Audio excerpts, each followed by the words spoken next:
बिस्मिल्लाहिर्रहमानिर्रहीम। नेक्स्ट हमारे पास थ्योरम है कि ए जो है वो एक फाइनाइट सेट है। If A is finite and B is denumerable then A union B is also denumerable या काउंटेबली इन्फिनिट। हम सपोज करते हैं कि ए के अंदर जो नंबर ऑफ़ एलिमेंट्स हैं वो फाइनाइट हैं, A1 A2 एंड AK। तो ये हमारे पास एक फाइनाइट सेट है और बी जो है वो डी न्यूमरेबल है।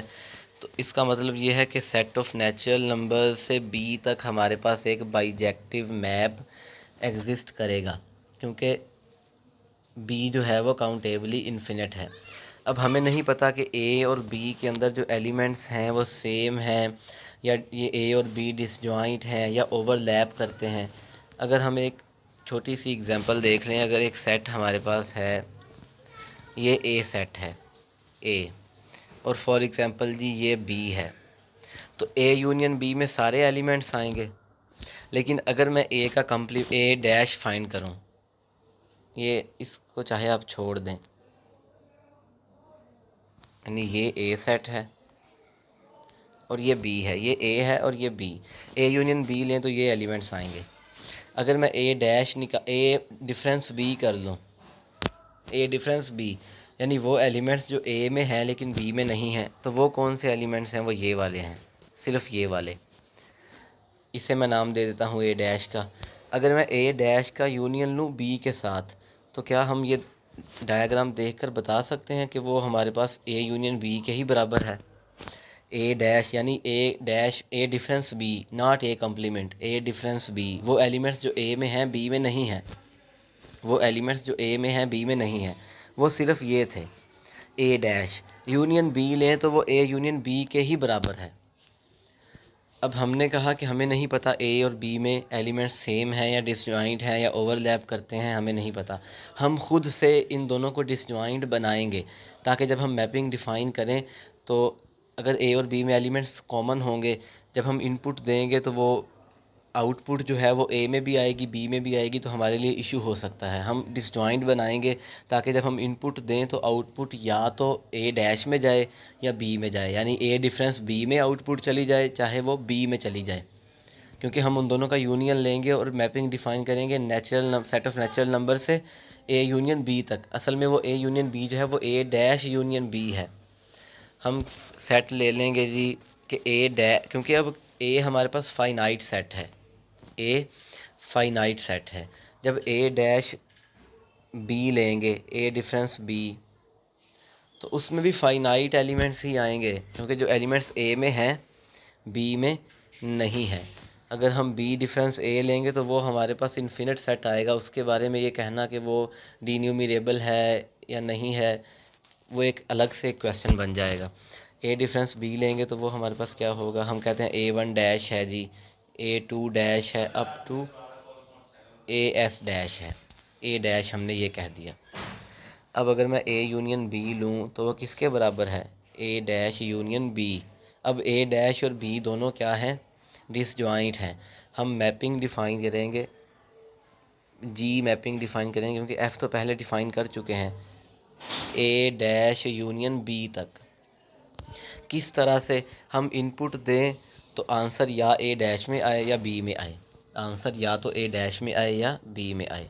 हम यहाँ पर ए डैश यूनियन बी के एलिमेंट्स लिख लेते हैं, A dash union B.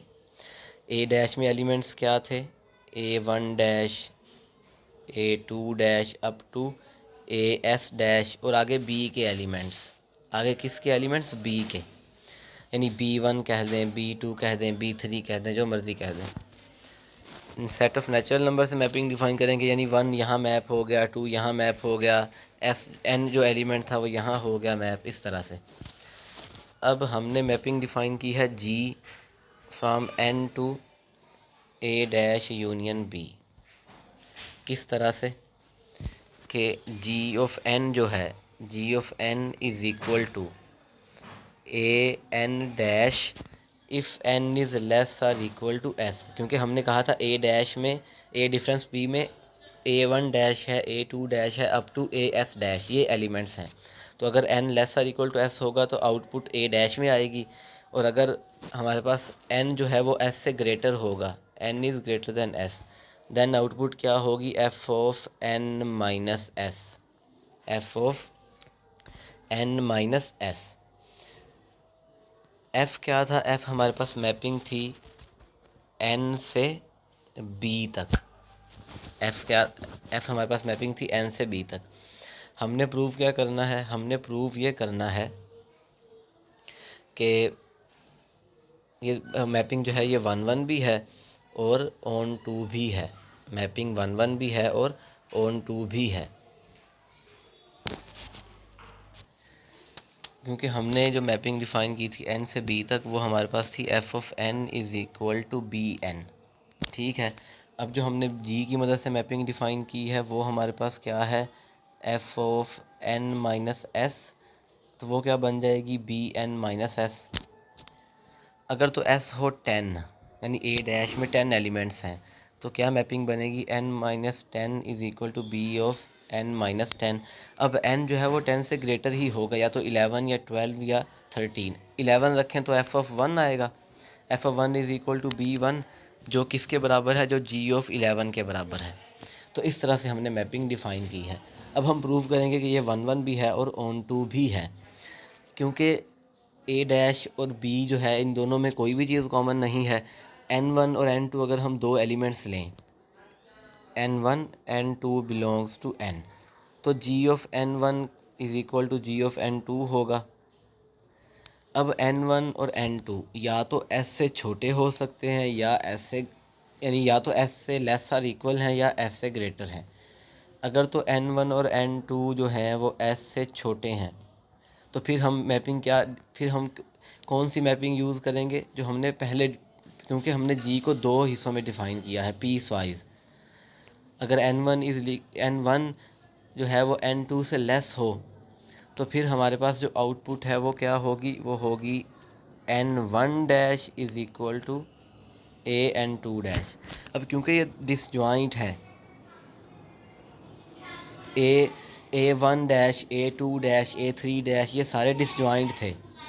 For i is not equal to j, यानी a i dash is not equal to a j dash, for i is not equal to j. अगर ये equal है तो फिर आई जे इक्वल होंगे, इसका मतलब ये है n1 is equal to n2। Similarly अगर हमारे पास n1 n2 s से ग्रेटर हों, n1 n2 s से ग्रेटर हों, तो फिर मैपिंग कौन सी होगी, f of n1 minus s is equal to f of n2 minus s। क्योंकि f हमारे पास बाइजेक्टिव था, n f जो है वो n से b तक था, b डी न्यूमरेबल है, तो n1 minus S is equal to n2 minus S, n1 is equal to n2, यानी 1 1 हमने प्रूव कर दिया है। अब हम प्रूव करेंगे onto. Prove onto करने के लिए हमें कोई एलिमेंट लेना पड़ेगा y, जो कि a डैश यूनियन b में है। अब y या तो a डैश में होगा या b में होगा। अगर y a डैश में हो, इफ़ y, यानी y या तो a डैश में है या y जो है वो b में है। If y belongs to a dash, then y किसके बराबर होगा, y बराबर होगा G a I dash, for some i belongs to n, for some i belongs to n। और इसके लिए हमारे पास i less or equal to i, जो i है i एग्जिस्ट करेगा less or equal to s, such that कि आप फंक्शन में पुट करें, आंसर a आई डैश आ जाएगा, यानी i is less or equal to s है, such that g of i is equal to a I dash is equal to y, यानी कि हर y के लिए y belongs to a dash हमारे पास i है less or equal to s के g ऑफ i फंक्शन में पुट करें, आंसर आएगा a आई डैश। अगर y b का एलिमेंट हो, y बिलोंग्स टू b, अब y बिलोंग्स टू b है तो नेचुरल नंबर से b तक हमने मैपिंग डिफ़ाइन की थी, 1 1 भी थी, ऑन टू भी थी, तो ऑन टू थी तो फिर एक नेचुरल नंबर एग्जिस्ट करना चाहिए such that f of n is equal to b हो। अब क्या हम इस f of n is equal to y हो, सॉरी, इस y को ऐसे लिख सकते हैं f of n plus s minus s, y is equal to f of n plus s minus s. G of n क्या था? जी ऑफ एन था हमारे पास f of n minus s, और जी ऑफ एन प्लस एस क्या होगा? ये हो जाएगा f of n plus s minus s. तो इन दोनों को कंपेयर करें तो लिख सकते हैं y is equal to g of n plus s, यानी एन प्लस एस एक नेचुरल नंबर एग्जिस्ट करेगा जिसके लिए हम ये एलिमेंट फंक्शन में पुट करें, इंटीजर या नेचुरल नंबर, आंसर y मिले। क्योंकि एन और एस नेचुरल नंबर से उनका सम भी नेचुरल नंबर होगा, तो जी जो है वो ऑन टू भी है। अब जी वन वन भी है, ऑन टू भी है, तो इसका मतलब ये है ए डैश यूनियन बी जो है वो डी न्यूमरेबल है। और ए डैश यूनियन बी किसके बराबर था? ये बराबर था ए यूनियन बी के।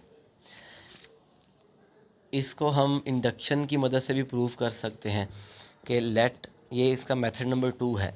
पहले हमने प्रूव कर दिया बाय यूजिंग मैपिंग। ए हमारे पास सेट है जिसमें एलिमेंट्स हैं A1 A2 up to A के।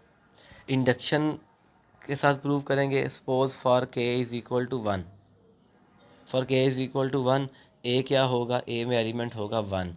हमने लास्ट लेक्चर में प्रूव किया था कि अगर सेट एक डी न्यूमरेबल है, उसका सिंगलटन के साथ यूनियन लें तो वो डी न्यूमरेबल होता है। यानी ए यूनियन बी जो है, A1 यूनियन बी, वो डी न्यूमरेबल है। वो क्या है? Denumerable. अब हम इंडक्शन हाइपोथेसिस के suppose A union B is denumerable if A contains k elements, यानी फॉर के हमारे पास ये ट्रू है।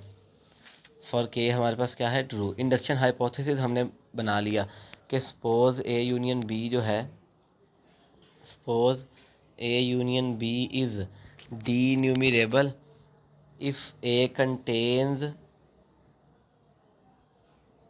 कंटेन्स के एलिमेंट्स, और बी डी न्यूमरेबल है, तो उनका यूनियन भी क्या होगा?